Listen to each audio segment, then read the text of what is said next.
ادھر بھی آپ کے کہیں پہ رہ تو نہیں گئے کوئی جگہ جہاں پہ FIR نہ ہوئی ہو؟ تو میں نے کہا جی سمیٹ رہے ہیں.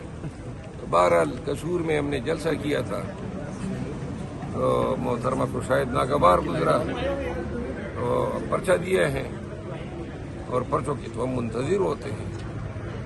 بھائی جتنے دے سکتے ہو دیا کرو تاکہ پتہ چل جائے پاکستان میں جمہوریت کے لیے بنیادی حقوق کے لیے اور اپنے آئینی حقوق کے لیے جو بھی کڑا ہو اس کو کچھ لو تاکہ کسی کی ضرورت ہی نہ ہو. تو لہذا یہ آج میں نے پری اریسٹ بیل کرائی ہے اور 14 دن کی مہلت ملی ہے مجھے. اچھا پبلک اکاؤنٹ کمیٹی کا کوئی فائنل ہوا ہے یا نہیں ہوا؟ یار یہ پبلک اکاؤنٹ کمیٹی جو ہے یہ جیو ٹی وی اور ہم ٹی وی نے جو ہے اس کو متنازع بنا دیا اور یہ ان کی صحافت ہے. میرا تو چلو خان صاحب نے بتا دیا تھا اور بیرسٹر گور صاحب بھی بولے, عمر ایوب خان بھی بولے, لیکن یہ اور لوگوں کو یہ کہاں سے انہوں نے ان کو لسٹ میں ڈال دیا؟ وہ ہمارے بھائی ہیں لیکن یہ کوئی صحافت نہیں ہے. اور جو صحافت جو نیوز کر رہی ہے پاکستان تحریک انصاف کے چھوٹے سے چھوٹے معاملے کو وہ اختلافات کی شکل بتا کے قوم کو گمراہ کر رہی ہے اور ایسی صحافت پہ جو ہے نا دل سے لعنت بھیجنے کو جی کرتے ہیں. اچھا سر, آپ پہ جو مقدمہ کیا گیا ہے قصور جلسے کے حوالے سے, تو وہ تو آپ کی ایک الیکشن کیمپین تھی, اس حوالے سے جلسہ تھا, پھر کیا آپ کو ابھی بھی معاملات ویسے کے ویسے ہی ہیں؟ PTI کے لیے سازگار نہیں ہوئے کہ آپ لوگ جلسے ریلی وغیرہ ابھی تک کچھ نہیں کر سکتے؟ بھائی ویسے کیا جو 8 فروری کو جو انہوں نے مینڈیٹ کی چوری کا ڈرامہ کھیلا, 21 اپریل کو تو بدرجہ اس سے بدتر ڈرامہ کھیلا گیا. تو حالات تو بدتر ہوتے جا رہے ہیں اور پرچے بھی نہیں رک رہے ہیں, چاپی بھی نہیں. ہمارے لوگ اسی طرح جیلوں میں پابند سلاسل ہیں, خواتین پابند سلاسل ہیں, ہمارے لیڈر پابند سلاسل ہیں, خان صاحب جو ہیں. تو لہٰذا کون سی تبدیلی آئی ہے؟ یہ مفاہمت کی جو باتیں کر رہے ہیں یہ مفاہمت ان کے ہاتھ میں خود جو ہے مانگے تانگے کی ان کی یہ ممبریاں ہیں. فارم 47 پہ آئے ہیں, 17 لوگوں سے انہوں نے حکومت بنا دی. اب جو یہ انہوں نے مینڈیٹ 21 اپریل کو چوری کیا, اب اس دفعہ انہوں نے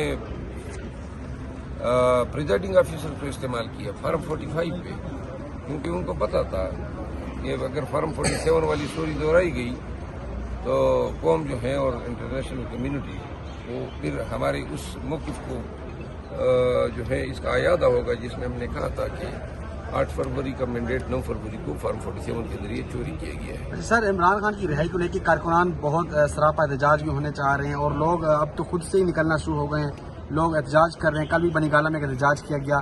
کیا وجہ ہے؟ قیادت کیوں چپ ہے؟ کیا یہ قیادت کیا کر لیں؟ کبھی اس طرح بھی ہوتا ہے کہ 1.5 مہینے سے بات جاری ہے اور ختم ہی نہیں ہو رہی ہے. یہ کس طرح کی بات ہے؟ 17 دن پورے ٹرائل پہ لگے اور ابھی تک باس ہے. اور ہمارے وکیل صاحب کو بھی نہیں اتنی طوالت نہیں دینی چاہیے باس کو. اتنی لمبی باس تو ہم نے زندگی میں نہیں دیکھی ہے. خان کے کیسز میں نئے قوانین اور نئے عدالتی نظائر بن رہے ہیں اور پھر عدالت کو بھی احساس ہونا چاہیے کہ پوری قوم کی نظریں لگی ہوئی ہیں, فیصلہ ہی کرتے ہیں. یہ 17 دن ٹرائل میں لگے اور رمضان کے اوائل میں یہ بات شروع ہوئی ہے اور ابھی تک جاری ہے. سر, کل سے خبر گردش کر رہی ہے کہ آپ کی خفیہ ملاقات خواجہ آصف صاحب سے ہوئی ہے, اس حوالے سے کیا کہیں؟ نہیں, خفیہ تو نہیں ہوئی ہے. ہماری تو سارے رہیں سب سے جو بھی ایمان میں آمنا سامنا ہو جاتا ہے. تو خواجہ آصف صاحب اور اسپیکر صاحب سے میں نے یہ پوچھا تھا کہ جو خان صاحب کو بتایا گیا کہ نون جو ہیں ان کو ریزرویشن ہے میرے پبلک اکاؤنٹ کمیٹی کے چیئرمین بننے میں, تو خواجہ آصف اور اسپیکر صاحب کو خان صاحب کے سامنے کوٹ کیا گیا تھا. تو میں نے دونوں سے پوچھا. اسپیکر صاحب نے تو آفیشیل اس کی کنٹریڈکشن جاری کی اور خواجہ آصف صاحب نے بھی اس کی تردید کی. کل بنی گالہ میں احتجاج ہوا سر, قیادت نہیں کی. کیا احتجاج کا اور ریلیوں کا ٹھیکہ صرف شیر افضل اور عوام نے اٹھایا گیا یا باقی قیادت بھی؟ ہم تو کہتے ہیں سب نکلے, احتجاج کے لیے نکلنا چاہیے. واحد کام ہمارا بھی احتجاج ہے اور احتجاج میں جو قیادت نہیں آتی ہے پارٹی ورکرز کو میں کہوں گا کہ وہ پھر نشاندہی کریں ایسے لیڈرشپ کی. جو لوگ قیادت اپنے احتجاج کے لیے, ریلیز کے لیے, جلسوں کے لیے نہ خود آتی ہے نہ لوگوں کو نکالتی ہے. یہ تو پھر وہی حالات ہو گئے 9 مئی کے بعد جو چھپے ہوئے تھے اور بدستور چھپا رہنا ہے. قوم کو حوصلہ دینا ہے, ہمت بندانی ہے, لوگوں کی ڈھارس بندانی ہے, لوگوں کو